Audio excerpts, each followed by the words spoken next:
everybody. What's going on? I'm Eric, and I'm here with James. We are the Unfiltered Truth, and we've got a lot to talk about today, so we're going to kind of jump right into it. I'm going to let James break down what all we're going to talk about today, and we'll kind of go from there. So thanks to everybody that tuned in late last week to me when I went live and our podcast last week. Both were got a lot of viewer feedback, and we're looking forward to more. So what's going on, James? A whole lot, looks like. We got a whole lot going on here in the States this week. Or this past weekend, especially. Real quick, we'll do a shout out to our sponsors. I'm going to give a shout out to North Cobb Spine and Nerve again. The great ladies over at North Cobb Spine and Nerve. If you guys have any ailments, aches, pains, need some physical treatments, some decompression, chiropractic work, anything like that, you guys be sure and go up to visit the ladies up in Ackworth, Georgia. That's northcobbspine.com. Again, that's in Ackworth, Georgia. It's North Cobb Spine and Nerve at northcobbspine.com. Okay, so let's jump right into, we got a lot of topics to cover today. And I think our highlight topic is going to be the Kyle Rittenhouse. Should take up a little bit of time on that one. But, man, what else have we got? We got a Baltimore brick attack. We've got a drive-by in Portland. The CDC's flip-flopping like they always do. You can never tell what's going on with those guys.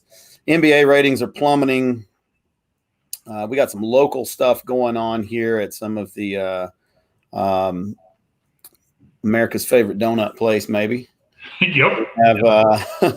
We got some stuff to talk about Biden, Second Amendment, just all kinds of topics to cover today. So I'll let you, Eric, pick which topic that you feel like we need to start out with, and I'll try to categorize some of the rest of these in order of which ones are going to take longest to talk about, and we'll go from there.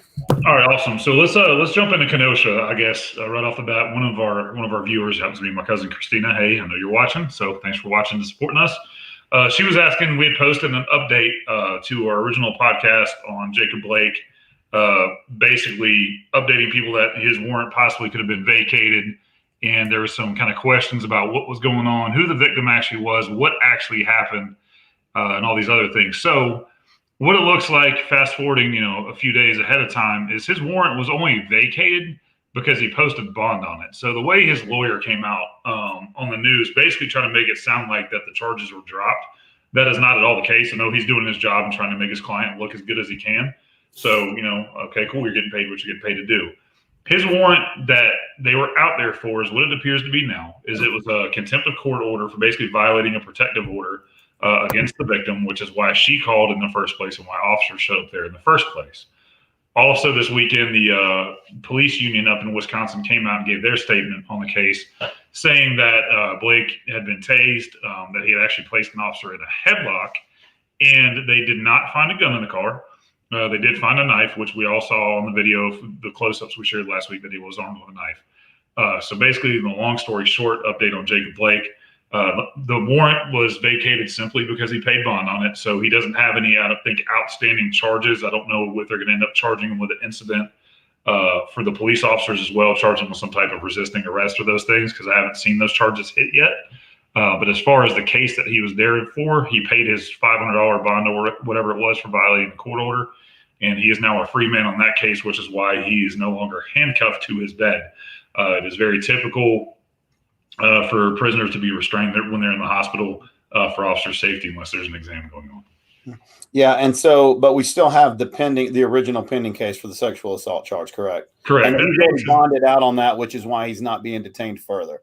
Correct. And the victim, and just to kind of hit on another quick topic that we need to hit on, it's very important for our viewers.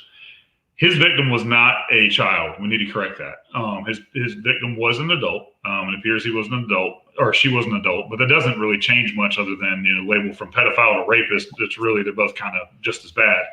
So his victim was an adult, and he knew her, and I believe his ex-girlfriend came over there, stole her keys, actually did some things that are just, basically too disgusting to describe. You can go read them if you want to.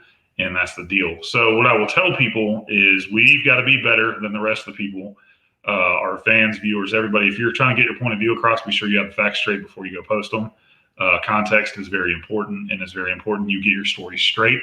so you can make good, educated responses and try to turn people to at least see your viewpoint. Yeah, I've got I was sent some Twitter shots from. It looks like it appears to be. It appears to be the aunt of the girl that was involved in the altercation at the Jacob Blake at the residence wherever he was. Was that an apartment complex we said that he was at, or? I don't really remember to be 100% sure on that. Yeah, so it looks like it looks like his aunt. It's Soph, Soph, and that's life is a Soph. This was on Twitter, and this is just what it says. He raped my niece, then showed up at her house again with a knife, took her keys, and would not let her leave, nor leave himself. Sorry, I show no empathy for men who abuse and rape women.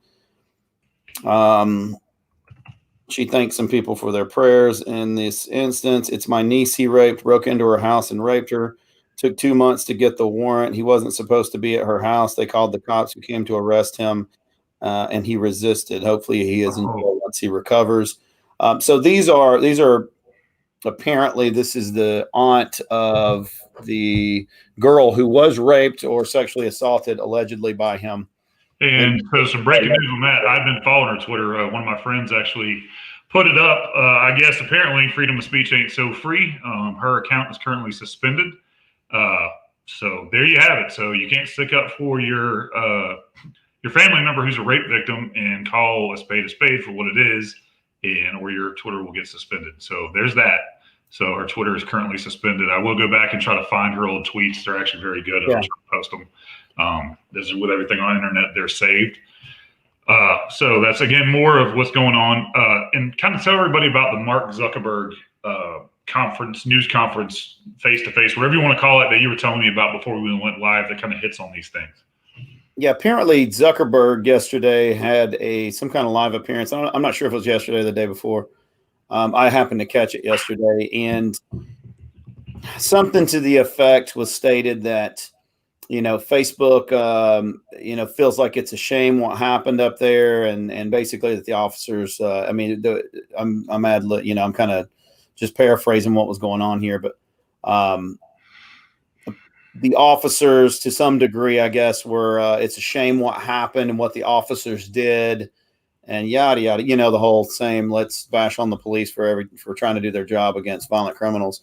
But yeah, basically that was the gist of it, and that they were going to start censoring and blocking some of this, the footage and different things that were being said or put up about this case, as it pertains to what they consider not just community standards violations, but also some sort of, I don't remember if he used the actual word, domestic terrorism or something like that. But in any event, he was basically saying, he was calling out the police on this, saying basically already putting blame on them, stating that, this shouldn't happen and what they did was wrong and yada, yada, yada. Of course, he has no idea what he's talking about.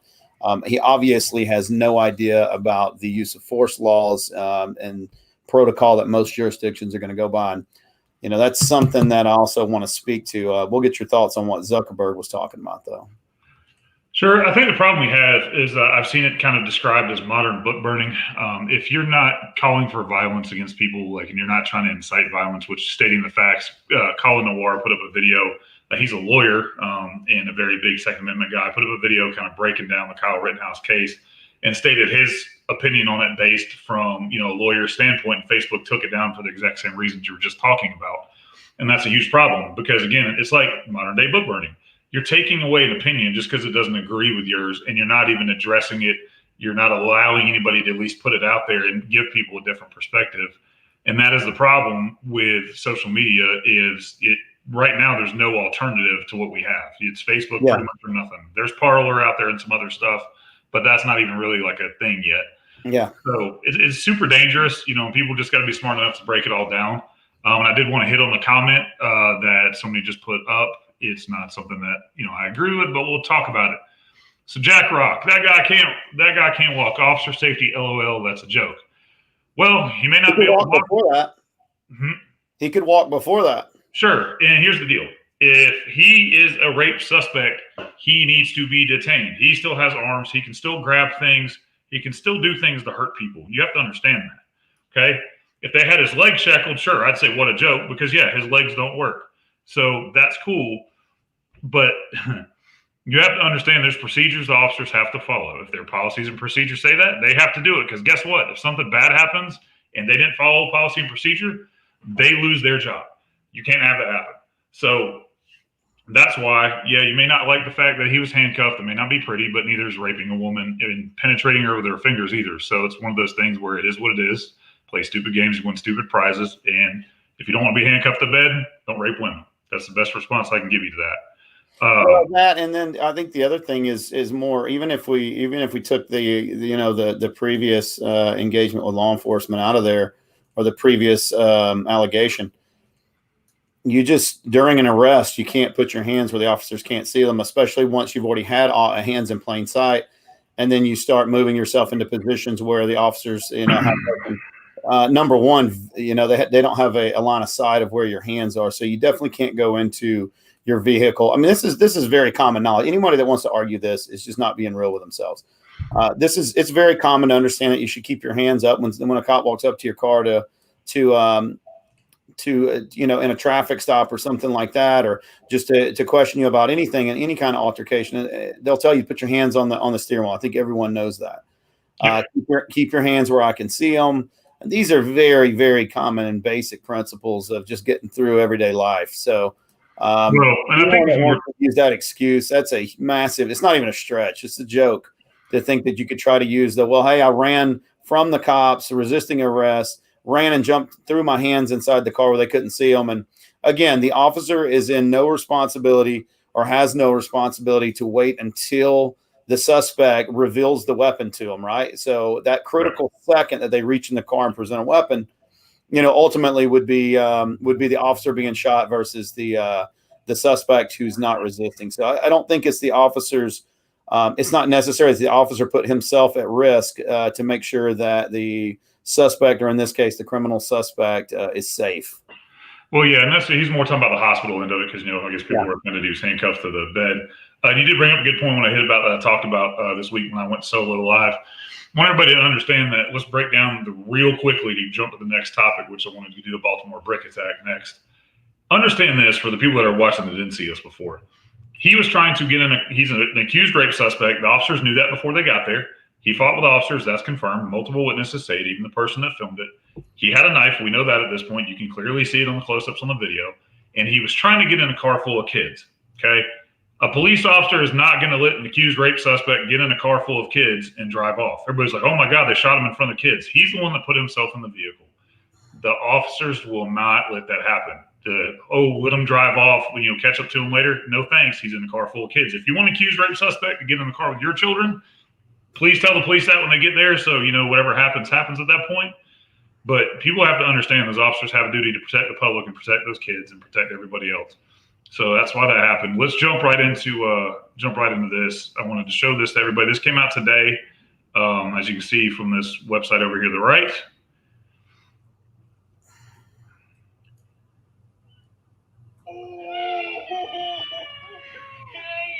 Yeah, with all the bullshit cheers in the background. Yep. So this was obviously this was in Baltimore. It's confirmed real. It happened, I believe, yesterday.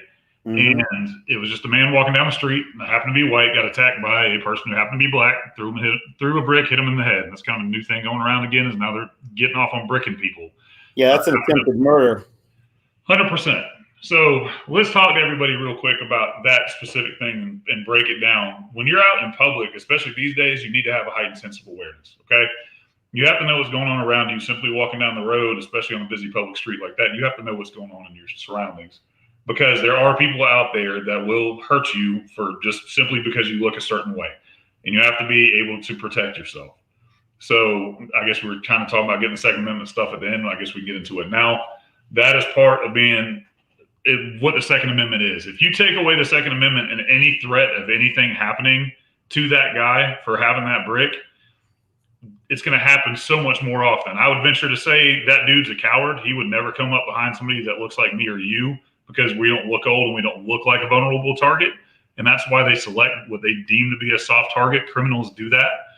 and that's why you saw that happen.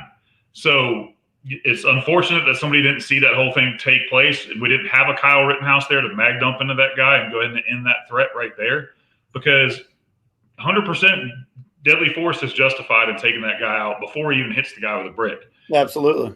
So, and that's the kind of stuff we're going to see more and more of. And you see what happened in Portland this weekend, and I'll let you kind of break down that whole incident here in a second. But it's not going to get any better until after the election. And even then, depending on how the election goes, it may get much worse for a little while before things are quelled. So bring up what happened in Portland, and we'll get into that.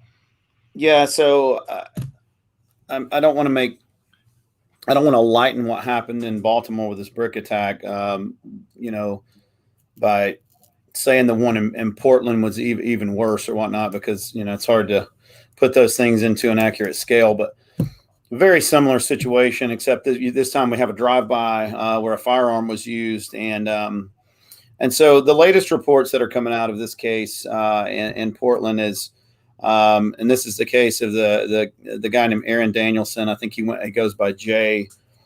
A lot of you guys may have seen this video surfaced. Apparently there was some Trump supporters, or there was some opposition to what they call protesters at in Portland, and we had this guy Aaron Danielson. Like I said, he goes by Jay. Apparently got shot. It appears to be from a vehicle in a drive-by. Prior to that, there's a new video angle that surfaced. Do you have that video angle? I'm working on it right now. Okay. Keep going. All right. So there's a video that surfaced. Looks like it's cell phone video, and you can hear them in the background, yelling, "We got a couple right here." And what they're apparently pointing out is that we have a couple of either conservatives or right wingers or Trump supporters right here. And then the next thing you hear is the gunshots as the car drives off. By the time the video catches up to it, the guy that goes by Jay, he's on the ground, apparently with gunshot wounds. I'm not sure how many times he was shot. I believe, and he did die. There is a group called 4chan on the internet, and they dug up the shooter's name, actually. And apparently the shooter is someone that's had an encounter with law enforcement before with an illegal gun charge. And based off of the name that was provided of the shooter, he identifies as Antifa specifically. And that's stated, I guess, on his Facebook or on some kind of identifying social media. He has himself listed specifically as an Antifa.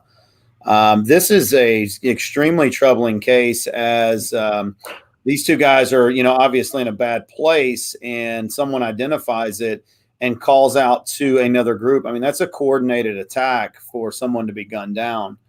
And I think many, many heads should roll in this case. But, obviously we'll have to wait until all the information comes out to make a greater assessment of it. But as it stands right now, it looks like either right wing or conservative or Trump supporter is just gunned down for being just that, and it's a huge shame to see this happening on the streets, and then also to see law enforcement doing very little to try to not just arrest people after the fact, but to try to stop this kind of violence in the first place. Yep, exactly. And here we'll go and share the video. I found the live stream angle of it. One of the things that I read today is that there was some pepper spray involved or something along those lines. You can kind of see it right before the shooting happens. And then they're trying to say that they were trying to say at one point that he used bear spray against them, and they were retaliating. However, that does not go along with the timeline of the video where they're yelling, we got a couple right here. The gunshots ring out immediately from there. And then the suspects who fired the shots from the vehicle have ran off, and they have stayed away from the scene, and they're currently on the loose. So that doesn't look really good for them trying to make a case of self-defense when you don't hang around at the scene. Sure. And here you go. We'll break it down real quick. This is the video that was live streamed, and I'll give credit to the filmer here in just a second. I love it when I hear revving engines. Not really. It kind of scares me. It's me.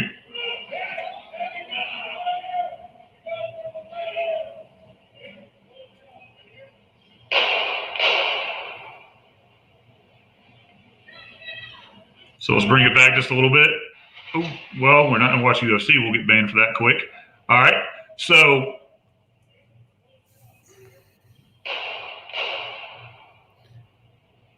just before the shooting, you can hear, just like you said, James, you can hear, hey, we got a couple of them over here. And then there's some kind of cloud goes up, and then there's 2 shots fired, I think is what I heard. Sounded like it's from a handgun, and that's the deal with that. The guy that's been charged, he was actually in an interview. You kind of hit on it, that he said he was Antifa. He actually said in the interview, I'm 100% Antifa. We're here, I support everything about it. And he put all kinds of hashtags and the common stuff that you're seeing lately. And he was previously arrested in Portland for illegally possessing a weapon at a demonstration. I guess, Oregon's going to have different laws than we do down here. And he was arrested. And I think those charges were actually dropped. And then here you go, fast forward a few weeks or a month or so later, and he's killed somebody. So there's a failure of the justice system. We've seen it so many times, time and time again, where people are actually arrested, taken off the streets, quickly released back, and then something like this occurs. So your thoughts? Yeah, no, I mean, it's very troubling. It's a testament to what you have to deal with, outside now, walking around in public, especially in these major cities like this. This is becoming quite a problem. And I'll back up to the Baltimore brick attack, tying it in with the Portland attack. In some weird ways, we could probably tie in the Kyle Rittenhouse case as well. But it's again, when you running away like they did, and evading it, it looks like in a vehicle. I think the reports are all that they feel like the gunshots came from the vehicle and the vehicle took off. Yeah, I'm not totally sure of that, so that's alleged at this point, I guess. But it's very hard to tell. Let's see. Yeah, possibly that red car. It looks like they're saying go, go, go. Yeah. So, I mean, that's coordinated, right? I mean, you can hear people clearly yell, "We got a few here." You see them, converge on the scene. The shots are fired, and then they're telling go, go, go, like to get out of here in the car. It has every indication that this is a coordinated attack. Yeah, they got a drop shot there. It's hard to tell. It really is. It'll be interesting to see what comes out of it. Well, now the friend of this guy, who was right there with him, and he's the guy that can be seen later in the video trying to help him at first and then get help for him. He was visibly upset. At one point, he goes after a couple of other people, and the police have to hold him back from them. But he was interviewed, and he can even be heard saying in the video that it was that he saw the people that shot him, that they just pulled up and that they just came up and shot him. And I know there was some speculation that they were arresting that guy. I don't believe that was the case. I think they were just holding him back from initially going after other people on the street that would have been labeled as protesters. Gotcha. All right, what you got next for us, James? Okay, so let's move right along. Because this is going to tie all this together, I believe. I mean, in the craziest fashion, these things all are sisters to each other. We have the CDC announces that 94% of cases are not COVID-19 deaths. Of course, that's me just kind of saying that in plain English. But if we get into the breakdown of that, what they're saying is that right around 6% or less than maybe just over 6% of the cases, or right at 6%, are what they want to say are actual COVID deaths, that COVID-19 directly caused the death or directly caused the lung issues and led to ultimately to these people's death. I still think ventilators have a lot to do with that. So that's just my personal opinion on it. So I believe this number is actually way less than that. But let's just go with 6%. Okay. So CDC says that 6% of these cases are actual COVID deaths, which puts that number just over 9,000. It puts it at like right at 10,000 cases out of the 161,000 that they're advertising for the U.S. COVID-19 count. Okay, so this is extremely troubling because this is something most of us were saying, the entire time. I've said it since day one. This virus is a form of a coronavirus. the testing, obviously, when you're testing for coronavirus, there's coronavirus everywhere. That's why it's on the Lysol bottle, that talks about it, whether it does or does not help protect from coronavirus. So these CDC numbers being skewed like that is, I think the factors were of the 6% that they claim, or I'm sorry, of the 94% that they claim had COVID at the time of death. It appears that they had multiple comorbidities or were of extreme age, or what they considered extremely advanced age, I believe was the wording. Well, yeah, and there's something I'll share the actual link here in a second, give everybody context. This is pulled from my personal page. So right here, you see the CDC, when they put out this report, I want to kind of clarify it for everybody because we've all known that underlying issues are a thing that cause, obviously people, obesity, diabetes, all these other things cause people to get more sick. Here's a very concerning one for me, though. If you go back to my page right here, this intentional and unintentional injury, poisoning, and other adverse events. And you see just in this one age group, and I forgot what the age group is there. I'll need to go to it just to show everybody to see what we're dealing with. But you have 5,183 deaths that were initially contributed to coronavirus, to the COVID, that involved intentional and unintentional injury, which that goes along the lines I feuded with one of my Facebook friends saying that somebody that was shot and, somebody that got shot and died was diagnosed with COVID and they count that as a COVID case. I still don't know if that's actually true or not.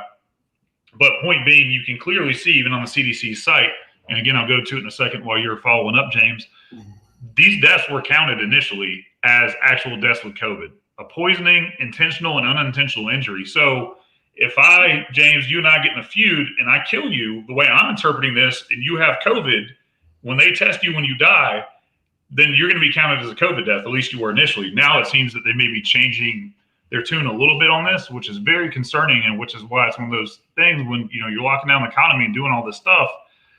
And we've been going for 5 months now where stuff's just been not the same. It just presents a whole list of problems. And I'll let you follow up and I'll go actually pull up the CDC site myself. If that's the case, then George Floyd died of COVID too. So, I mean, really?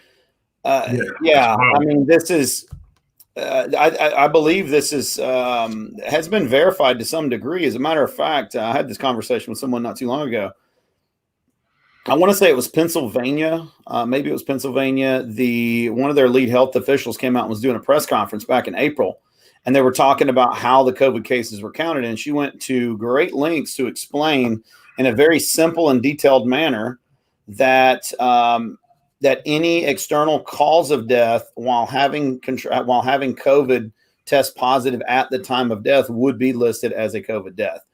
And I think she even followed up after that by making sure that the reporter that was asking her the question knew that she was referring to alternate sources of death, and any alternate source of death while having COVID or while testing positive for COVID would be listed as a COVID death. And they used the word, and Dr. Birx used the word as well. Of course, everyone likes to go back and go, oh, she didn't know what she was talking about, even though she's like the lead person on the deal. Dr. Birx used the words that were taken. She said the USA takes a very liberal approach to how we collect the data and the numbers for the COVID-19 cases and for the deaths. So mainly for the deaths. Correct. So here we are back on the thing. It's the table I wanted to bring up to everyone so you could actually see that we're pulling this straight from the CDC website. You can see right here. All right, this is it. This is the count right here. And then also something I want to point out to everybody, you've been seeing the media has been pointing out that, the deaths and stuff are going up. Well, clearly the provisional death counts, which aren't the confirmed ones yet, ending the week 8/22 of 2020, they've clearly gone down a ton. So that's something very important to think about and understand that, right here in front of you, this is why we tell all of our listeners that you have to do your own research. You actually have to take the time and ignore headlines and ignore narratives, whether it be on the conservative or liberal side. And you actually have to do the stuff for yourself. And it's a huge problem for people just being incredibly lazy and not wanting to actually, find out the stuff for themselves. Well, that happened here in Georgia as well. I think our own Governor Kemp had to issue a statement after it was reported from one news outlet that the White House was leveraging some allegations, I guess, against Georgia about the case numbers going up and this and that. And Governor Kemp actually had to go on there and set those numbers straight when we actually were having reduction in cases and especially in deaths, but in cases as well. And if you had listened to the media, 2 days before he came out and challenged it, you would have thought that cases were skyrocketing in Georgia and that deaths were skyrocketing in Georgia. And that just didn't end up being the case. And I'm glad, hats off to the Governor Kemp for being able to stand up and having the nerve really to stand up and challenge that narrative that was being pushed around. Yeah, it's huge. I mean, and that's what we've seen, contribute now to, we can call it 3 deaths that have been contributed, at least in the media, and people not listening and not giving time to actually follow up on facts of things before they react. You have the 2 deaths from the 2 people that Kyle Rittenhouse shot. Then you have the death, obviously, in Portland, that we can directly contribute to protests from these types of things, and just contributing to people who just obviously are not paying any, they just pay attention to the headline and they scroll past it. And it's incredibly just dangerous to do those things. And I have the chart now for everybody. We'll break it down the best we can on the CDC site. We'll get back to that. So here you go. Table 3, if you go to CDC's link, and I will link it on our page, click Table 3, conditions contributing to deaths involving coronavirus disease 2019 by age group, United States, week ending 2/1 of 2020 to 8/22 of 2020. So you can see all the contributing factors, and you can interpret this any way you want. But again, let's scroll down to what I was talking about. One of the biggest crazy things that you see is this right here, the intentional, unintentional injury, poisoning, and other adverse events. And then there's also these other codes, which I'll actually try to do some research and figure out. These are death codes is basically what they are. And look those up. You have all these other causes, 77,000. One of the highest numbers. It's actually the highest number here on the chart. That's right there is the key of what you need to research and go take your time and figure out what are all these other causes. It's a huge, huge deal. And that's just one of those things where you cannot pay attention to the media all the time and believe what you see. Yeah. Is that their coding chart right there? That's correct. So any of the codes you see right there, yes. Yeah. So they can code in all these other causes. And it's amazing to me how many people seem to be just swallowing this hook, line, and sinker. I mean, these numbers. I mean, it's got to be off when people first started pushing back against these numbers.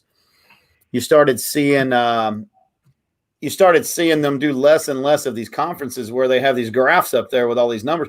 Matter of fact, it's been about a week or 2, maybe 3 weeks since I've even heard on network television or seen one of these. They used to have the little ticker. That was counting up all the deaths and stacking the bodies and how many cases we had. And here's the funny thing that I think tickles me the most about what the CDC does with all these backtracking and, wear a mask, don't wear a mask. We talked about that not too long ago. Yep. But one of the funny things about the CDC backtracking with all these numbers is that it's not only the public seems to be buying it for some reason, and they allow them to go back and change everything, but these numbers where they did the count, they were showing, the deaths, and then they even had them running in real time, like they were actually getting information while they were live on the air, and it was counting up the numbers of dead bodies. They went back at one point and tried to correct the statement that Burks made when she was talking about how they analyzed the cases. Since then, they've come back to basically admitting that, no, that is how the cases were counted, and that they just went back, I guess, as damage control back then. This is back in April, to try to say that what she said was not the accurate way that they actually count the cases. But now they even themselves are going back and saying, no, this is how the cases are counted, because we have it coded on this chart right here. And, again, as soon as all of these numbers quit being broadcasted, you can tell something's wrong with that. But here is the really, really, really funny part about it. The CDC announced a couple of days ago this 94 to 6%, with 6% actually being COVID death. And then the very next day, they issue a statement saying the United States could see 200,000 deaths by the end of September or October or something like that. So on one hand, they admit that there's only 10,000 deaths from it. On the very next day, they come out with a press conference and say that 200,000 people will potentially die of this by next month. Now, Are they going from the 161,000 number, or are they going from the 10,000 number to get to that 200,000 mark? Yep, and then there's another new number I think that came out. They said a total death of like 313,000. They're just kind of throwing darts, I think, at a board somewhere in the CDC at this point, and they're just coming up with hey, this is the number we're going to go with this week. So this video right here that I want to share is right along the lines of what we're talking about. This was actually very early on. This was, I want to say, this video is probably 3 or 4 months old at this point. There was state of Illinois, and I believe this is their governor, I'm not 100% sure, was talking, and then a reporter asked a question, and it's only 1 minute and 21 seconds. I want all our viewers to watch this video and make your own assumptions of what they're saying. Wanted to know, earlier this week, the state reported the death of a teenager in Cook County. Are you familiar with this case? If so, is this the state's first teenage death? And can you tell us if the teenager in question had underlying conditions? I don't. Yeah, this is the same lady. At my disposal at this time. I know we have had people of all age groups die. I just want to be clear in terms of the definition of people dying of COVID. So the case definition. Can you pause that real quick? Just Sure. real quick. Yeah. I'm glad that she used the phrase, I just want to be clear. Yes. Because she's about to clarify this for you in case you didn't know. And this is something that you and I have been saying the entire time. But we're going to let the head health official that's in charge of the state of Illinois' health department, we're going to let her tell you and clear this up for you guys exactly how these things are calculated. Yep. So here you go. People dying of COVID. So the case definition is very simplistic. It means at the time of death, it was a COVID positive diagnosis. So that means that if you were in hospice and had already been given, a few weeks to live, and then you also were found to have COVID, that would be counted as a COVID death. It means that even if you died of a clear alternate cause, but you had COVID at the same time, it's still listed as a COVID death. So everyone who's listed as a COVID death doesn't mean that was the cause of the death, but they had at the time of death. So everyone who's listed as a COVID death doesn't mean that was the cause of the death, but everyone who's listed as a COVID death doesn't mean that was the cause of the death, but they had COVID at the time of death. I hope that. So we did it to say it again for the people. Wait a minute, Eric. I'm not sure that I understood what she said. Did okay. She tell us? Let's go back to the American public. So everyone who's listed as a COVID death doesn't mean that was the cause of the death, but they had COVID at the time of death. I hope that's helpful. So we shut down the schools. We lost businesses. We put unemployment back to record highs. We did all that because they decided to take an alternative means of collecting data on who has died or who is deceased from COVID, and then they openly admit that they probably didn't die of COVID. You know what the amazing thing is? It's not even that they would do that. I mean, that's pretty brazen and ballsy for them to stand up there and be able to do that. The funny thing to me is people believe this crap. It's unbelievable. Yeah, and again, and I understand that Corona itself, COVID-19 itself is real. I had a family member that had it, okay? I had a coworker at work that had it. And coworker at work who was very sick and almost died, but that was early on again, and he was put on a ventilator when that was the treatment. And I don't know what would happen now if he would have been as bad off if they had the treatment protocols in effect. Our whole point behind what we're saying is that we're not saying the virus isn't real, right, James? We're not disputing that at all. The virus is real. I get that people have died, and that's very real. What we're saying, and we've given you proof at this point, is that the numbers have been misreported over and over and over and over again. And they change their criteria constantly, and it just kind of keeps the public guessing. I mean, you even had, Christina just said, wow, how did I miss this video? It's crazy that social media shadow banned it. You missed it, Christina, because the media didn't cover it. That's the problem. Channel 2 down here is not going to put this video up, wow, mind-blowing new information about COVID, because they were pitching a certain aspect and a certain feeling that they had, and they had already bought so much into it that they're not going to come out and say, well, you know what? There is some iffy stuff to these numbers because, this is what the health department official said. This isn't James and Eric saying it. This is a doctor saying this that's in charge, like James said, of all the health decisions in the state of Illinois. who knows what we don't know? That's what she said out loud. Who knows what there is behind the scenes we're not even seeing? Yeah, well, there was also a little clip inside the White House press conference prior to them going on air, where they had that what they call a hot mic, and they were talking about, oh, no, we already know that, like, it's not nowhere near as deadly or whatnot, or that it does, that these numbers are all skewed by like somewhere upwards of 80 or 90%. And one guy says to the other guy, he's like, oh, so it's a hoax, right? And he's like, well, I don't know if it's a hoax. I just think they got it completely wrong. And they know that they did now. Now, of course, again, like with anything that liberal news puts out or that left-wing news puts out, it's just, for whatever reason, their viewers are just like, just ignore it like it didn't happen. Yep. And I've actually got that video right here. We'll play it real quick. We'll share this one since there's been some people missing some videos. We need to share them for everybody. Love to hear y'all's comments. Jeremy he put a comment up here. It says, I'll link you to the Animali. Yeah, so that guy has a really good breakdown. I think one of his entire episodes is a breakdown of that. Yep. So here's a quick 2-minute breakdown of this video. To feed the conspiracy theory machine, a hot mic in the White House briefing room captured a conversation between Fox News reporter John Roberts and New York Times photographer Doug Mills, saying that everyone around here has been vaccinated. Hey, all right, man. What do you know, Barry? You can take out the mask, Doug. The case fatality rate's like 0.1 to 0.3.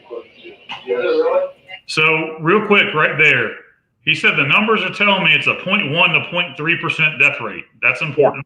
Yeah, not a 6% that they were saying at that time. Right. You can take out the mask, Doug. The case fatality rate's like 0.1 to 0.3. Really? That's reassuring. USC. Everybody here's been vaccinated anyway. The video from last month. There you go. So, I mean, you can interpret that the way you want. And, is it conspiracy theory? I don't know. But it's one of those things where it was said and they didn't know anybody was watching. So that goes back to, we always tell people or say things about people. It's all about what they do when the people are watching that you need to see. And they didn't think anybody was watching and listening to them. So it absolutely lends credence to anyone's argument that says this is all fear mongering in the first place. Well, with any other, just as with any business, again, I speak to some of my friends or people on the left. I don't know if I have any friends on the left anymore, but I've spoken to people on the left before, and they would like to use this stance when arguing on any topic, that a lot of the things that conservatives push for, let's say, capitalism, free market enterprise, they always try to go to the 1%ers in the big business and say, oh, no, anything like that is corrupt. There's so much money involved with it. Like, how can you not expect it to be corrupt? And that's a lot of times that's the first stance that they have on these kind of things, is that obviously money is going to corrupt it. So how could you trust anything they're saying? In this case, we have probably a multi-trillion-dollar business that's getting off the ground with COVID. And all of a sudden, no one tells lies about that. Like, that's the most honest thing we've ever heard. And surely no one would try to capitalize off of that. Then no one would change numbers or skew the narrative so that they could make more money off of it, even though it's likely one of the largest money-making businesses that you're going to find nowadays. And you can't have it both ways there, right? If you think everything big business or a big money is going to be corrupted in some way and polluted, then you're going to obviously have to see that there's corruption and pollution in this. And this one's probably even easier to do because it doesn't have a set of boundaries or rules that's already established. In this situation, they're able to make the rules up as they go along. They're able to dictate what they tell the public about what's going on. And as we've seen with doctors like Dr. Erickson, we've even seen Elon Musk speak out about this. There's a lot of different people that's spoken on this. And many of them are health professionals. You can go back to the doctors for the hydroxychloroquine studies or whatnot, and they silence them. Yep. And it's like, if you don't have anything to hide, then quit silencing this stuff. It's like, I saw a great little meme today. And I know we don't want to base anything off of memes, but I saw a great meme today, and it said something to the effect of, if they're pushing the mask on you, don't worry, it's not actually stopping the virus. If it were stopping the virus, they would do it just like they did hydroxychloroquine, and you would be told not to wear it. Well, and it's funny you say that because and I'll find the article and I'll post it if I get a second while we're talking. There was actually the CDC put out something about all the forest fires in California and told people don't bother wearing any of those masks to prevent the smoke from coming in because it can't stop the small particles from the smoke from you inhaling them. So, you're still going to get it all. So the mask does you no good. Well, okay, so it can't stop smoke, but it can stop a virus. Gotcha. Yeah. Well, okay. Well, then furthermore, if they're telling them don't wear the mask because you're around smoke, it's okay for you to get coronavirus now and breathe in the smoke at the same time, right? Why would they still not tell them to wear the mask to prevent the coronavirus part of it? Yep. Makes no sense. So, oh yeah, listen, you can only have somebody retract and go back and change it and then revert back and to keep reverting on their revertings so often. And eventually there's got to be some fire somewhere where there's smoke. And I just don't feel like they're being very forthcoming. And I would guarantee the public that you do not know the truth about coronavirus. Yep. So here you go, real quick. Just take actions to protect yourself from wildfire smoke during the COVID-19 pandemic. You can clearly see up here. This is the CDC website. This is not something made up. Cloth masks that are used to slow the spread of COVID-19 by blocking respiratory droplets offer little protection against wildfire smoke. They do not catch small, harmful particles in smoke that can harm your health, but they can catch small, harmful particles that can give you corona.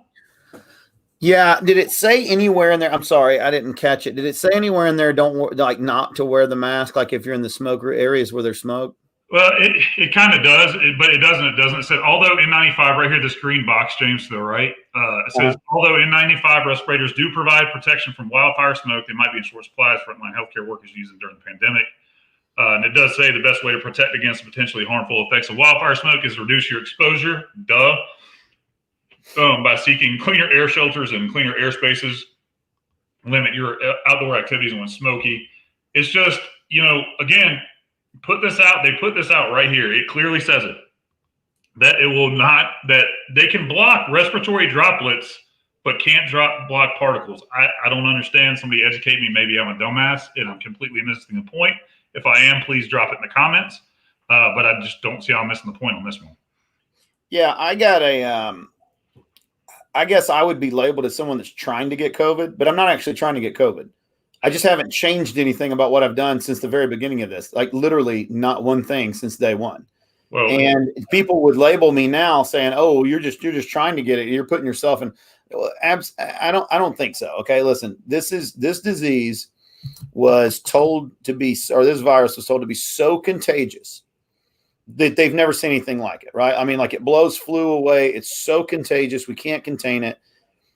And then the death toll, look at the numbers that they're still trying to pump this 200,000, 160,000 number, even though they just got through contradicting themselves just 2 days ago. But if this virus is so deadly and I've changed nothing about what I've done, I'll give you a month. I'll give you 2 months, 3 months. Right? 5 months, 6 months. No. I've not done anything to try to prevent this. If anything else, I touch more stuff intentionally than I used to.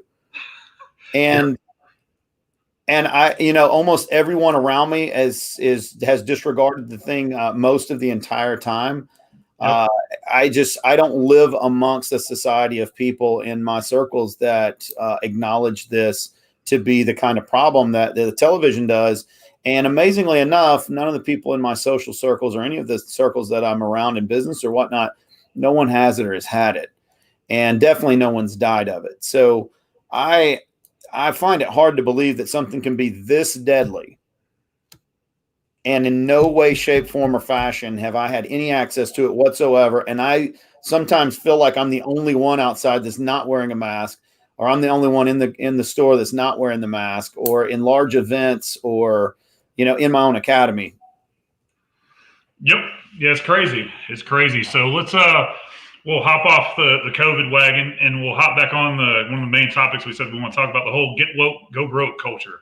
Yeah. So hopefully everybody can see that. So basically what we're seeing is this new culture of everybody's got to be so just trendy and so aware. And I hate even using the word woke, but they got to be so woke that they're just, they're battling for the underprivileged and battling for all these people. Here you have Drew Brees, who actually used to be one of my favorite quarterbacks in the NFL, wearing the name of an accused rapist on his helmet. The whole entire Saints team did it. It just wasn't him.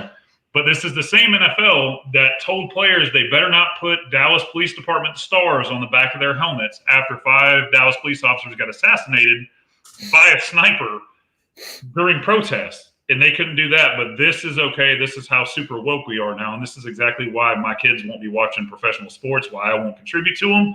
And there's many more people that are kind of hopping off this whole bandwagon at this point because let's be honest, with everything going on in the country right now, we all need our escape.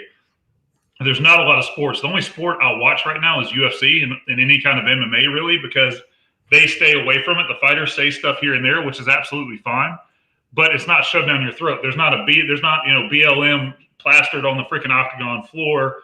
There's not, hashtag say their name. There's not support the police on the octagon. There's nothing that brings you back to the crap world we have going on right now, and that's why I can watch it. And that is the only thing I can watch. And I think you're going to start seeing a lot of people getting sick of it. The NBA ratings are in the shitter right now, and I don't know if you have the numbers. I know we were talking about it, but they're way down, and people are just frankly sick of getting it shoved down their throat all the time. And then they were down 26% from 2019 at this time. Right. And I'm sure they're going to say it's because there's no audience and all that other stuff. But, I mean, come on, man. 26% is a huge drop. If they have loyal fans, they're going to watch sports. Yeah, you would think since you're not allowed to go, there'd be more viewers.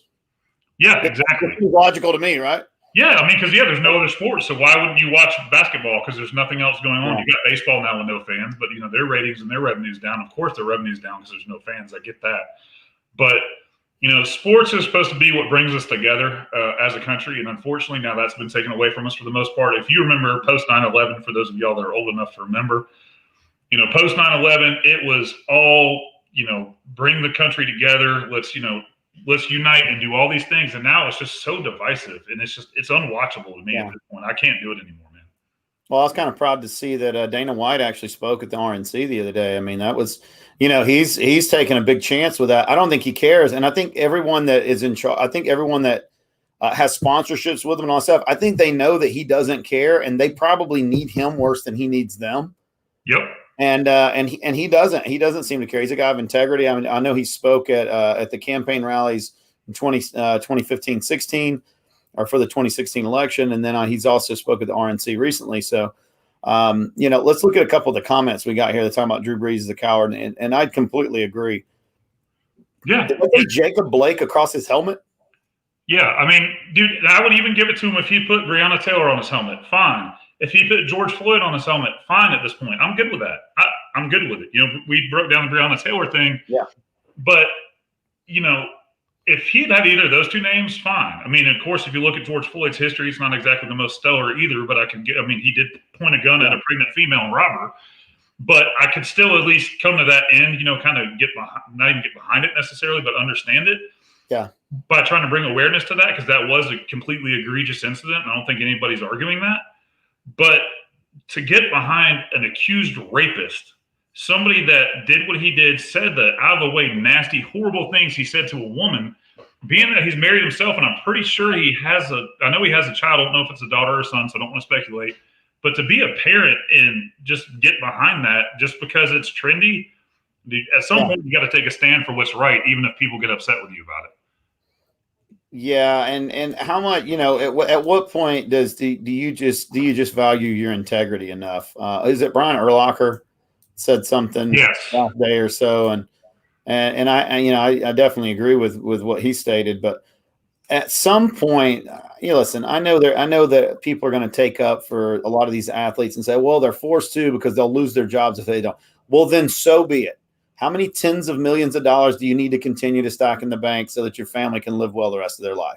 If you are willing to sacrifice all of your integrity so that you will take on a cause that maybe you don't agree with, and it's forced on you. And the reason I say maybe don't agree with is because Drew Brees had some very different opinions on these types of things until he was told what opinion to have.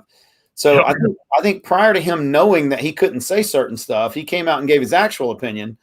And then they quickly told him with all the threats what was going to happen to him. And he came back out and he changed his tune.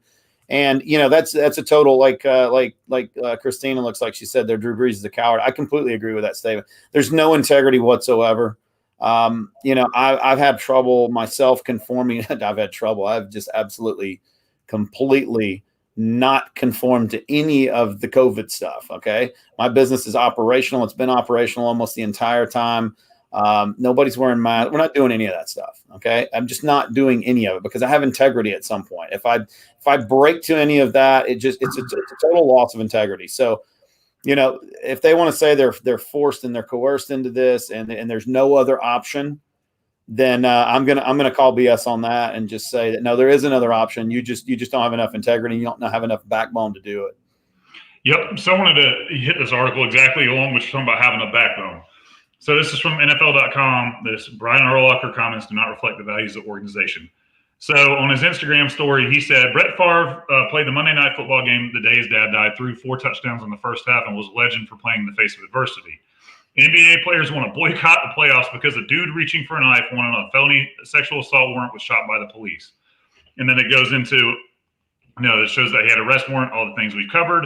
And the Bears quickly say the social media posts in no way reflect opinions of Chicago Bears organizations, the team said in the statement. I've also heard that basically his existence has kind of been wiped off their website. Former Bears running back Matt Forte, who played with Urlacher in Chicago for 5 seasons, which he knows who Brian Urlacher is. He's known it long before this. He says the comments were void of empathy, compassion, wisdom, and coherence and reflected his ignorance and privilege. So where's the compassion and understanding for the rape victim? Where's any of the NBA players saying, you know what, it's completely horrible what Jacob Blake did to that woman, but he shouldn't have been shot? I have not seen one person even quantify it with saying that. Yeah. I could again come to a conclusion. If you can say, you know what he did to that girl, man, that's uncalled for. It's crazy. It's horrible, bad. He's a rapist, all this other stuff. But, I'm still a little bothered, but we need to figure out what's actually going on. Yeah. And you haven't heard them say that. They just walk off and throw a temper tantrum because I'm sorry, it is a temper tantrum because you're millionaires.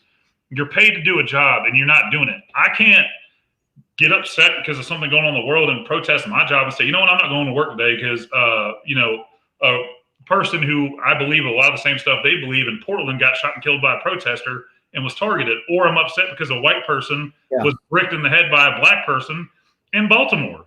I can't do that, but they can. So if you want to talk about privilege, no, you've got liberal privilege and millionaire privilege and professional sports privilege to be able to do things like that. And it's super frustrating. No, it is frustrating. And you brought up a good point about you can't just take off a life just because you decide to.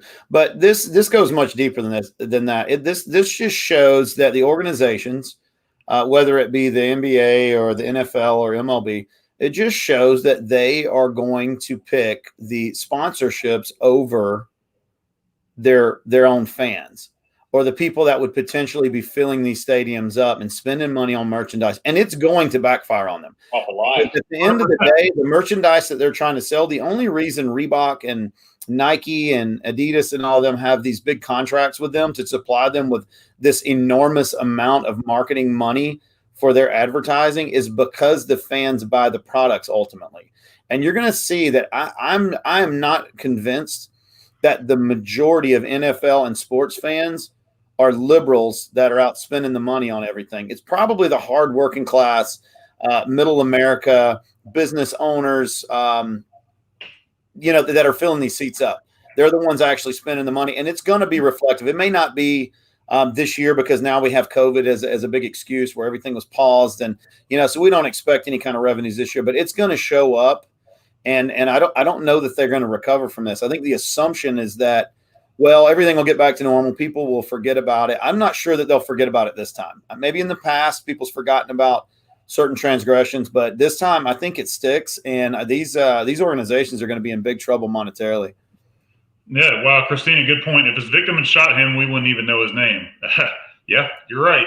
It's one of those things. It's, again, we're jumping on the police, and, there's been some questions. I saw Milton, if you're watching, one of my fellow old coworkers that's since retired from police work.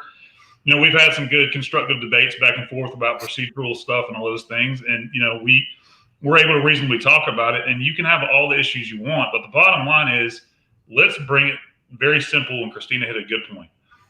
If Jacob Blake hadn't raped that woman in the first place, none of this would have happened. It simply wouldn't have, because they were there and they were arresting him because he had a rape warrant. He put himself in that situation. He is the one that made the choice to go to that person's house. And again, I ranted about this Thursday, Friday, whenever I went live solo. He did all these things himself.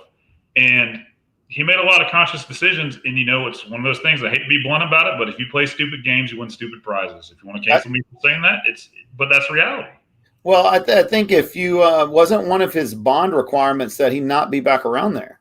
Exactly. So that's a crime in itself right there. I mean, that's breaking an order, in a court order in itself. So again, I mean, you've got multiple reasons for the police to be there once they were called. They were actually called by the occupants or whoever he was harassing. And it was stated in, I believe, in their report that he was threatening them with a knife in his hand, saying that he wasn't going to give the keys back, yada, yada, yada. And then the police get called, and then he gets in a confrontation with them. So this is what it looks like to me. And we'll see if it comes to pass. And if not, then you guys can say that I was wrong. But it appears to me that he had the knife on him when they got there. He tried to tuck the knife away and hide it somewhere. Eventually it came out. He was tased. The taser wasn't as effective as they wanted it to be. They lost control of him. He got back up, and he was trying to run back to his car to drop the knife in there. Yep, exactly. And that explains why they found it in the floorboard. Or maybe he just ran back to his car to try to get away, and he had the knife with him. And once he was shot, the knife falls out of his hand and it's in the floorboard. But either one of those two instances, I would refer anyone back to the use of force policy at these jurisdictional departments. And they're going to be able to see that you don't allow people to do what he did because you are putting yourself in a position to be shot and it to be a justified shooting. Well, so do the officers want to go around killing people? I do not believe that. Absolutely not. Do they have certain situations where I'm sure they're still extremely hesitant, but some of them are able to kind of rise to the occasion of their training and go ahead and do the protocol? And in this situation, it appears that the officers went just completely by protocol, and made sure that their lives were safe at all times. They didn't do things that put themselves in danger the way that the suspect did things that put himself in danger. And ultimately, we see the result of that. Yep. And I would encourage anybody to kind of hit on what you were talking about. We'll hit on the use of force thing. So Joe Rogan had a guest on. I forgot what his name was. I think this guy has a podcast, but just YouTube clip culture is dangerous. Clip, CLIP culture is dangerous. It's like a 4-minute video where they're talking about simply taking a video clip, i.e. the Jacob Blake shooting and lots of other things we've seen that are 30 seconds long. It doesn't give you the context of what actually happened. And that's why we keep hitting on this point over and over and over again on our podcast. These clips are being dropped out there for you to view. They're instantly obtainable. James and I could go take a 30-second clip of us doing something, upload it, and it could potentially be seen by millions of people within seconds. Just because it's that quick now. It's not where, you used to have to verify sources and do all this other stuff. We are all part of the news now. And I hope all of you watching that and commenting understand that we are part of the news. We are part of the media. And by us posting, you've got the people that post dumb stuff. Like if you put your number in your ATM backwards, it'll call the police if you're in trouble. So what if your ATM number is 1221? How does it know it's 1221 backwards? My point being is that kind of stuff. If you're just taking little clips and little snippets and even memes and taking them as being the truth, that's a huge part of the problem. Huge part of the problem. Oh, no, absolutely. Absolutely. So I'm going to try to jump into the comment section here. I like how Christina said, if y'all could just go over stuff for my comments, I appreciate it. No, I have to agree. It looks like she said, I agree with you about the revenue, but I do think the NFL will see a hit this year. No. I think the NFL will see a hit. They're going to see a hit this year. They're just going to blame it on COVID. And they're going to have them an excuse for it. But next year, there won't be this excuse. Well, who knows? There'll be an excuse. Who knows what kind of excuse they'll have next year, but maybe they will still have this excuse. I hope not. Yep. So let me. Well, a lot of people have been asking me about these things. They appreciate the fact that we're able to break down things and give actual context, rules, and laws. So I want everybody to understand something. When you see use of force by a police officer, and this is going to kind of take me into the next video, the Daytona Beach shooting, I want us to break that down a little bit and talk about it.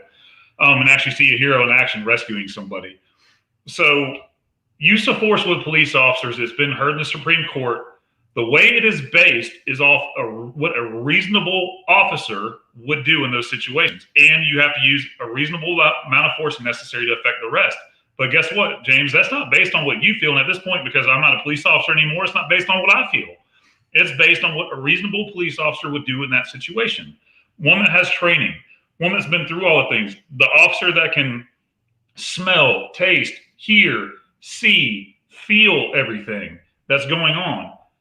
All of us know that videos don't show the context of, you can't feel emotion a lot of times through videos. You can't see the fine details.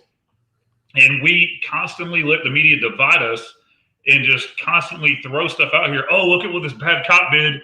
I saw pictures. One of my friends on Facebook posted, it was a picture that a cartoonist did. And I'm going to bring that up in a second too. That gets me going even more. That basically it showed what looked like Jacob Blake walking away with police shooting him in the back. And then it showed Kyle Rittenhouse walking up with his hands up with a rifle and said, "This is systemic racism." Again, the context is lost. They're two completely different incidents. They're completely different. But that's what people are hanging their hats on because they get so emotional about it, and it's horrible. And people have got to understand that it's absolutely just, it's divisive, and people have to start just actually paying attention to what's going on and get away from just taking a clip and making that be the truth. You can't do it. Yeah. Well, let's move right along then, since we're kind of wrapping up on the ratings type of deal. Yep. We're going to talk about this one real quick because this is something that's close to home. And it's been, it looks like they're being coddled a little bit by the social media world. Dunkin' Donuts. We have a local Dunkin' Donuts here. And for the people that are familiar with this area, I'll just say it's on Whitlock Avenue. Yep, 751 Whitlock. I'll give it away. Heck, I'll post their phone number. Y'all stand by. Go ahead. So apparently this all started with a lady putting a post up on Facebook that was explaining her experience there this past week. And what I gathered from it was that she was trying to, or attempting to purchase a police officer's meal or whatever he was getting that morning, or coffee or something like that. And that the director of operations in there stated to her something to the effect of, no, we're not letting anybody purchase anything for murderers or something like that, to that effect. And, she posted it on social media. It seemed to go fairly viral. I don't know. I didn't keep up with it as much as I probably should have to be talking about it right now. But I do know that even Facebook started trying to almost help out Dunkin' Donuts by not allowing people to make suggestions or to post reviews anymore because it got so much heat. Yep. But this is just another great example of how well the media is doing this job of painting law enforcement as these thug criminals that just have no worth. There's no place for them in society, and and it's unfortunate that a certain amount of the populace that sees these things going on, they're actually going to believe it, and they'll follow suit with it. Yep. So you got an updated post. This was yesterday or day before yesterday now. The franchise owner Dunkin' Donuts has been taking action to remedy the problem that occurred in their store when the employees refused to serve police officers and called them murderers. I do believe they actually did serve the police officers, so I want to clarify that. It's just a woman tried to buy their coffee for them so they didn't have to pay for it. And that's when the comments came in that, hey, no, we make, basically, we're not going to let you buy murderers' coffee is what it came down to. They did call, a lot of people called corporate. I left reviews on their page. A bunch of people left them, and they went from, they weren't rated that high to begin with because apparently their customer service there sucks anyways. But we got them all the way down to 1.1. But what Facebook's doing now is they're kind of washing those reviews out. And basically, unless we can prove we were there, they're getting rid of those negative reviews. And unless it's service related, is what they're saying, that they're going to wipe our reviews away, which is just, again, more censorship by Facebook. So it's well, yeah, that's pretty crazy because as it stands right now, I know businesses that's had completely false, not Amazon, Google reviews, Google and Yelp and Yahoo and all kinds of different Bing reviews, and they can't get them taken down for anything. You can't even appeal it to get them taken down, even when it was a total fake customer. They just don't allow you to do any kind of editing on that. Nope. And of course, Facebook saves the day. And yeah, this is a local too right here. This is Atlanta Journal, right? That's correct. Mike Lukovich, he's a fine human being. He's actually a Pulitzer Prize winning cartoonist. And this is what he put up. This is sickening to me. This is where society's at. I'm actually about to go to his page and show you just again. This was published by the AJC. This just didn't get published on his personal Facebook page, which is wide open for you guys to go comment on his stuff if you want. I'm about to link that here in a second. Active shooter drill. This feels like I'm preparing for a cop to show up. That's terrible. It's sickening. It's awful. It's not at all true, but that's the narrative that's being pushed out there to people. Yeah. And it's horrible. So here's his personal Facebook page right here. Mike Lukovich again. He got hammered. Actually, look at this comment right here. Somebody said, "Sure speaks volumes about the boy's home life. Can't blame the cops for that one." I mean, yeah, dead right. So, but he's this clown lives here locally, and he obviously is a police hater. And everything he posts, he's obsessed with Donald Trump.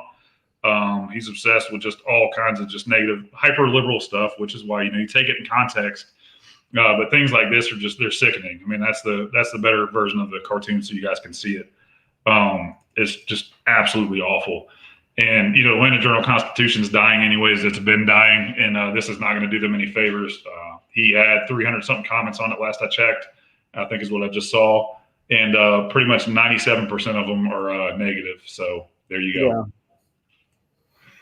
Yeah, I mean, it's unique to see the landscape nowadays. You would think that at some point as many, not really conservative, but just as many moderate, middle of the road type, voters that you have out there and citizens, that there would be someone that would want to appeal to those folks as well. And it's just, obviously they can't get the airtime. They don't control the networks. I mean, we've talked about this before. There's obvious bias among the networks and what they report. Mm-hmm. But yeah, I mean, it's always amazed me. It's always just kind of baffled me that they don't seem to care about the money or the income that could come. What if they could make triple the amount of money from being more fair and balanced, or even if you had conservative networks out there.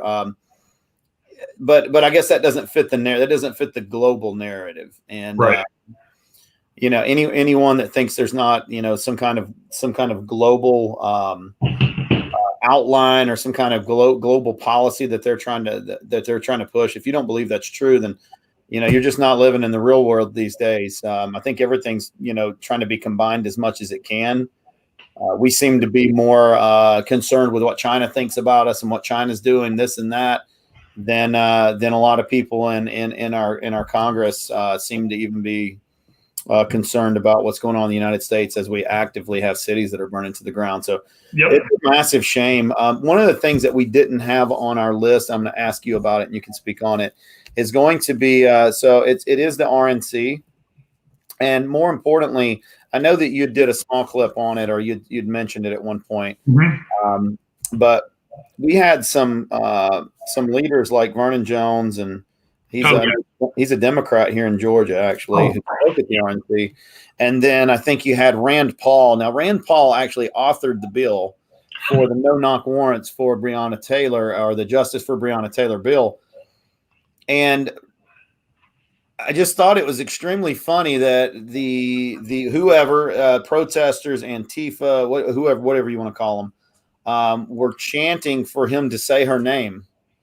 Yep. So I think if anyone has said her name, he has said her name in a medium and in an environment that they could only wish to try to get their voices into. Yep. So he has been a great liaison. He has been a great spokesperson for that. Regardless of how you feel about that case, or regardless of some of the newer details that's come out about it. Just absolutely insanity. So if you want to speak on those two instances of the congressman and the Georgia representative. Yeah, I'm going to hit on Nina's comment real quick, and I'll jump right into that. Dead right, Nina Burnett said, Columbine and Parkland students were dying waiting on police to show up. This is sickening. Jeremy he sent me a thing last night. I'm going to share it in just a second. We'll talk about that as well, kind of along the same lines. Nina, you're right. It is sickening. And I would completely encourage you, when you do see a police officer, to let them know that you do appreciate what they're doing, and try to lift them up, because they need all the help they can get right now with that. So Rand Paul, and then we got Vernon Jones, and I'll call YouTube videos for those as well. They were leaving the RNC, and it was they were walking out with their family. I think both of them were with their respective wives, and they were harassed by these protesters that were basically shining lights in his faces and all in their faces, basically trying to attack him. And he said he felt like he would have died if the police weren't there. And it was crazy. And all these people were like, and I'm about to play the video again, where they're like, say her name. And I got to find one that's not a major news outlet with them, so we won't get in trouble. Here you go, The Guardian. We can use this one. So 1 second, I'm going to link it. And here we go.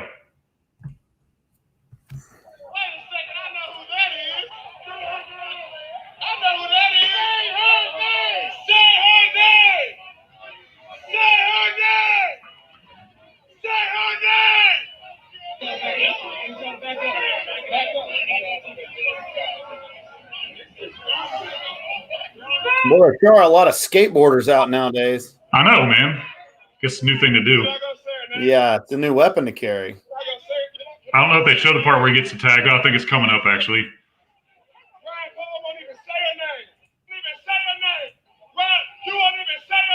All right, so that's enough of that. I mean, it's sickening. So that is the dumbest person in existence.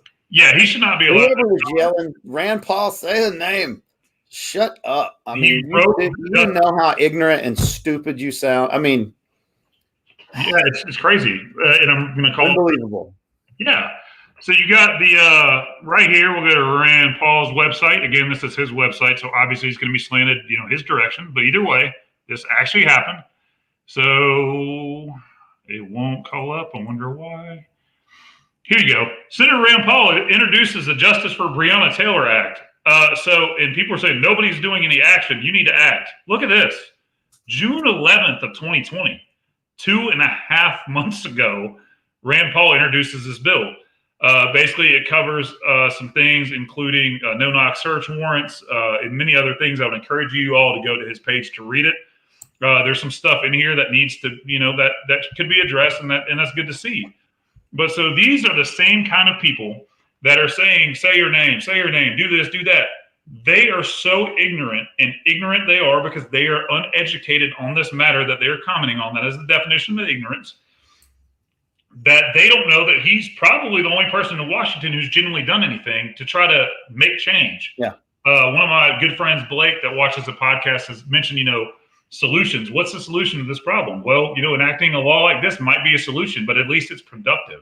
And it's crazy that these are the same people that are tearing down statues from people that operated the Underground Railroad to free slaves. Those statues have been torn down by these same types of people. And that's the modern day book burning. Let's remove all our history so we don't know about it. So if you take away any mention of slavery, right? Whether it be a Confederate monument, a Underground Railroad monument, a Union monument, you take all these things away, then how can you even talk about your cause anymore if it's been wiped off the face of history? And that's how it happens again. That's how slavery could happen again, is if we just forget about it. And that's a huge problem. And like Jeremy said, it's uneducated, ill-advised mob for you to eat their own. I'm going to show you the Vernon Jones thing.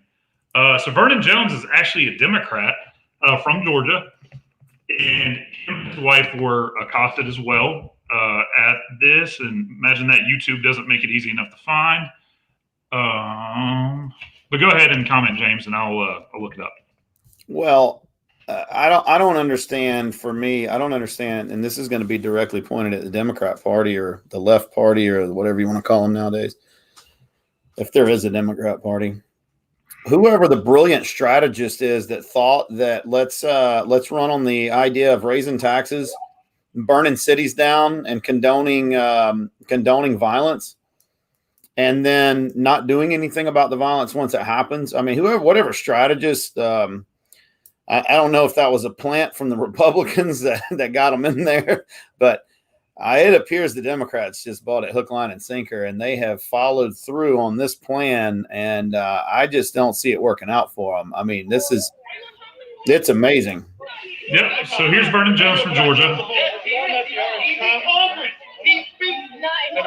What is your position? What is your position? Fuck this dude. What is your position?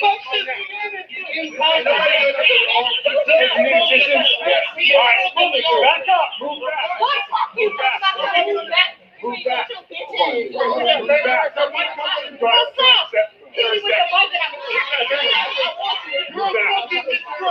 back.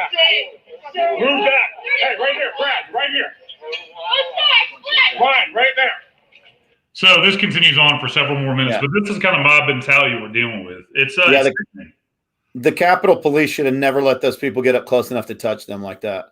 well, and that's kind of one of my questions with all that is why were these politicians having to exit places like that without being in a vehicle, and safe? I mean, I don't care if you're Joe Biden. Like, I don't care if you're Nancy Pelosi. There's no reason you should be walking through a mob like that if you're one of our politicians.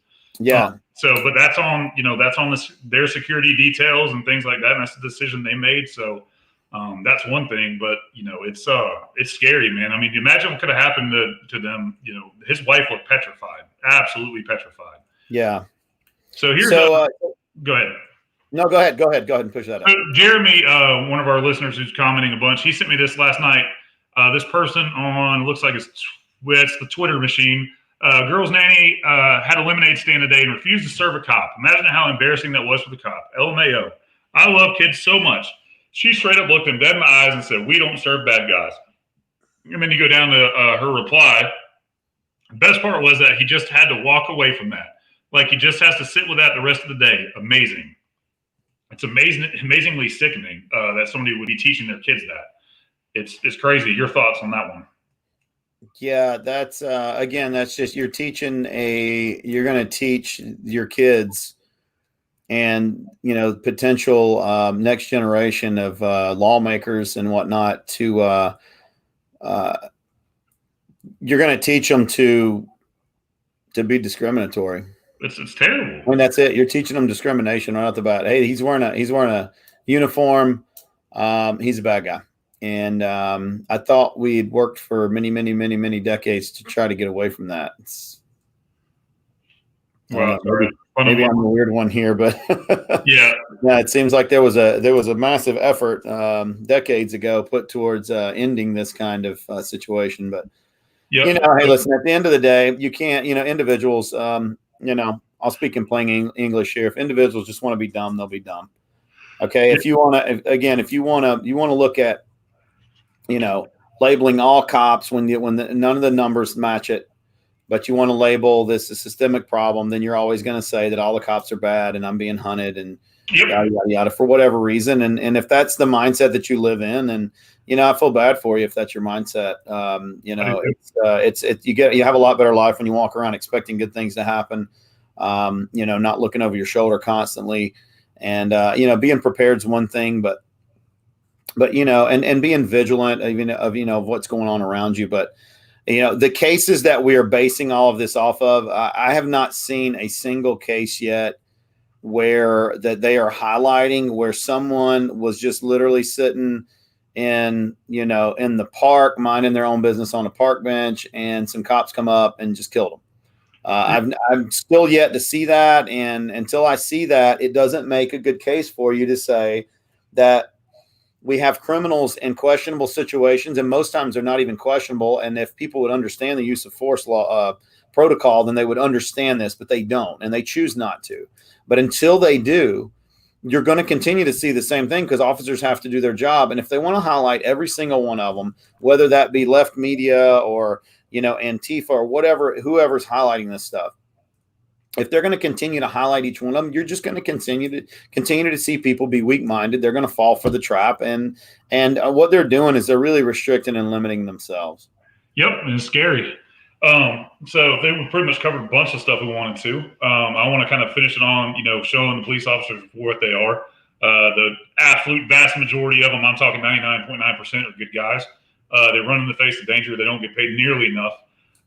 This is members of the Holly Hill, Florida Police Department. I believe Daytona Beach as well, PD, because Daytona Beach PD is the one that released a statement. They responded to, I believe this is a hotel. If you look at it, it's come out that I believe this guy's a murder suspect, and I'm just going to play the video. It is graphic for those who are either squeamish, any kind of stuff. You may not want to watch it, but here's what happens when they respond to serve a warrant and what can happen.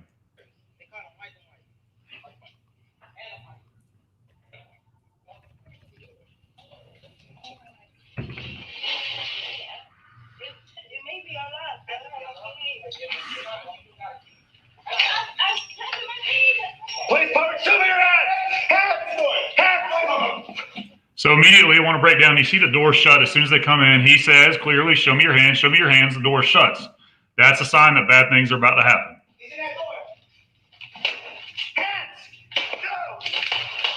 Officers immediately shot in the chest.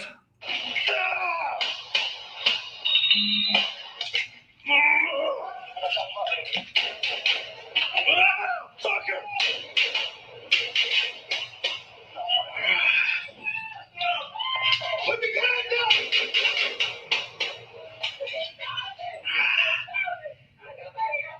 Hands up! Hands up! So you got a female screaming. A lot of, some people are wondering why the officers might not have backed out. There's a female in there, so there's exigent circumstances for them to at least get this person out. I'm hit.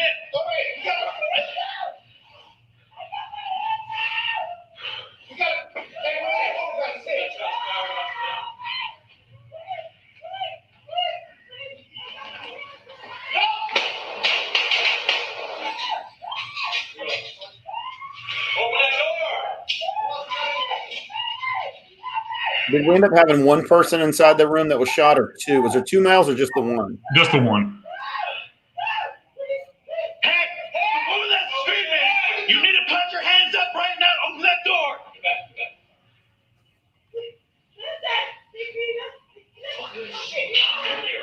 Hey, open the door. That's me. Open the door right now. We're not going to shoot you. Open the door. Open the door. We're not going to shoot. Open the door. He's in front of the door.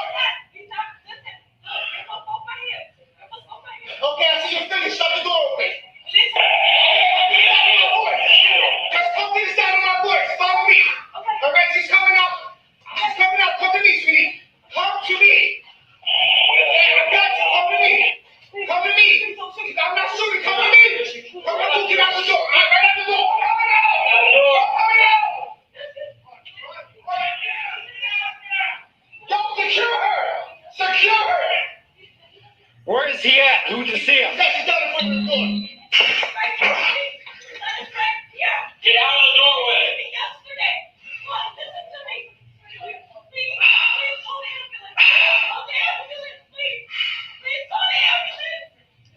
You good, boss? Hey, I'm hit in the chest. You want to back out of here? Nah, no, I'm getting this fucker. Hold on, we got him, boss.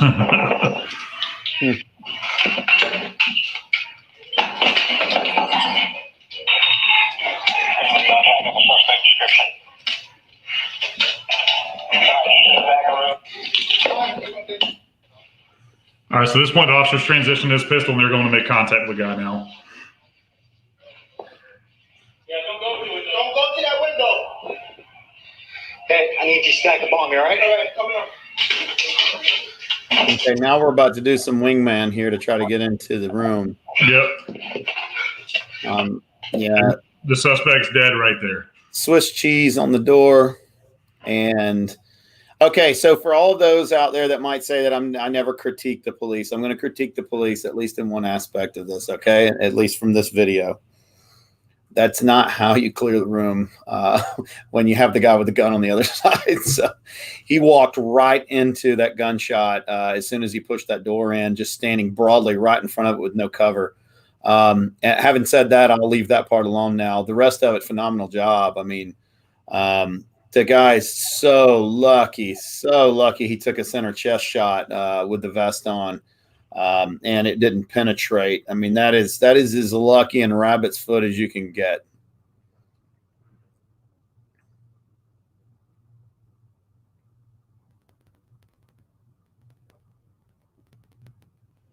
All right, we're back. You there, James? Yeah, I'm here. All right, cool. Sorry, I dropped everything for a minute, so I don't know if it was just me. So what were you saying? No, it's the guy just had a rabbit's foot in his pocket. I mean, just standing broadly wide open in the front of the door as he pushed the door up on the gun, and I guess he was expecting compliance, but the gunshot comes immediately. Someone captured a still shot of it, I think, and with some of the text me and you had going back and forth yesterday, we saw where someone caught a still shot, and it was right where the gun flash was, and it's as soon as he pushed the door open. Yeah, man, that guy is just extra lucky that he wasn't injured more than he was. But then moving forward from there, yes, I mean this is a highly volatile situation. You've got this is what happens when you can't see where their hands are and you can't see where they're going to, right? When they evade you into a closed space and you can't tell what's going on. And this is a great example of use of force. Yeah, absolutely. I mean, there's, again, I think it was a murder suspect is what they initially, what is why they were there. So I think that's why you got kind of the heated thing. And sure, could you have Monday morning quarterbacks say, why didn't they call SWAT and just wait if they knew the guy was there, serve and do a breach and hold, which is basically where you hit the door and you try to call the guy out. Either way, I think if you look at the way that guy did things, it was going to end in a gunfight no matter what. Like you said, thankfully none of the police officers were hurt. Good on the police officer for staying in the fight, not giving up just because he was hit. That shows, the mindset of most police officers. They have that warrior mindset. They try to stay in the fight. And they were there and they stayed in the middle of all that, even after being shot at by somebody to make sure they got that female out of the hotel room safely to where she would be okay. And that just speaks volumes to the police officers in our country and the job that they do every day and how underappreciated they truly are. Yeah, and it seems to be that one of the common talking points that comes up now is that you hear from the left mainly is that for whatever reason they think that no, there's another way that this wouldn't have happened, and it's just if the cops wouldn't have tried to if they would have just not tried to enforce the law on him that day, it just wouldn't have happened. So, the only answer to that statement is well, there's two answers. One, no, we just do it the way it's done. And the way that we've been doing it, or number two, we just have absolute lawlessness altogether. And, you can't fault the officers for doing their job. Okay. There's a reason that we have warrants. There's a reason we have a judicial system. There's a reason we have judges that are signing these warrants. And there's a reason we have a warrants division in the police precincts and in the departments. I mean, these are all things that are paid for with taxpayer dollars. They're made to create a safer public overall. And by and large, 99.9% of the public that are law-abiding citizens never have these bad things happen to them. Yep. That's just a fact in itself. So yes, are we taking marginal cases and trying to make a bigger deal out of them than they probably really are? Absolutely. I could see people trying to make a statement for this guy right here. And obviously this is a clear cut and dried case. If he's firing at the cops as soon as they come in the door, they didn't run in to shoot him and murder him. They came in looking for compliance and he pulls a gun on them and shoots them. Now it's a little different than the case that we had, in Wisconsin, with the Blake case, but at the same time, the rules of engagement remain the same. Yep. He goes into the vehicle where he can't see his hands after there's already been confrontation. They're asking for compliance. There's no compliance. There's hands where they can't see them. And again, I think you stated it before. We do not, the officers are in no obligation to wait for a weapon to be produced against them before they can take action. Yep. Yeah, exactly. And you see how many milliseconds or parts of a second that officer had before that shot went off. I mean, that was like bang, bang, and just super quick.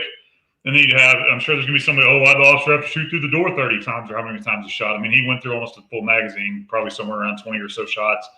But, if that's what it takes to get the job done, then that's what it takes to get the job done to go home at the end of the day. And you hit a good point. The officers are under no obligation to receive harm to themselves before they use force. That's not the way to think. That's not the way it works. Comply, and 99.99% of the time, you're going to end up okay. Yeah, so I think we've covered a ton today, man. You want to start wrapping up? You got any final thoughts for the day? More than anything, we'll give a shout out to the sponsors again. North Cobb Spine and Nerve, that's in Ackworth, Georgia. If you guys have any chiropractic or physical medicine needs, then be sure and go see the great folks up at North Cobb Spine and Nerve. That's in Ackworth, Georgia. Again, that's northcobbspine.com. And other than that, no, I think we covered most everything. We'll see what this week spits out for us. And maybe if we have some impromptu live feeds, we'll try to post them up and give 5 or 10 minutes notice on those this week. And hopefully if we have anything too crazy happen, I'll be able to jump in there with you. Yep, and we're working on getting some former police officers on here to start speaking their minds. That's one thing I wanted to say that I've seen a big impact. I've had a lot of people. We had a listener today. While we were live, I'm not going to say their name because I don't want to get them in any trouble with their employer, but basically thanking us for what we're doing and basically speaking the truth and saying the things that they can't say. without risk of being fired, which is crazy. We're not saying anything that's out of the way. We're not saying anything that's hate-based. We try to keep it as factual as we can. Sure, we have our opinions and our biases like any other person on this planet. If you don't think you have bias, you're crazy. Every single person on this planet does. And that's just the way it is. But we're going to continue to try to be in the voice for the people that need it, the people that need us to say things for them on their behalf and to stick up for them, because frankly, the mainstream media is not sticking up for them enough. Even the ones that, you can deem as pro-police to me aren't sticking up for those people enough. And it's sad. So we're here. We're going to keep doing what we do. We're working on moving our platform off of Facebook because of all the banning and stuff that I brought that up when I went solo that they're trying to do to us. So we're working on a website, working on a couple of things, trying to find the most friendly host to go to, so to be sure that we don't ultimately get canceled, and one that I can migrate all our past episodes to. So thank you to everybody that reaches out during the week. Thank you to everybody that responds to our post. Even if you don't agree with me, that's fine, or agree with James, that's fine. We're going to try to respond to you in a dignified way. We're going to come at you with facts the best we can. We just ask that you do the same. If you don't, then you'll get banned. As long as you keep it respectful, we're good. So we got some good things in the works. And like James said, if it dictates, we'll be live this week even more. Yeah, well, I'm anxious to see what happens. Each day is a new adventure, seems like. So. Yep. So again, thanks everybody for listening, and we'll see you again next time.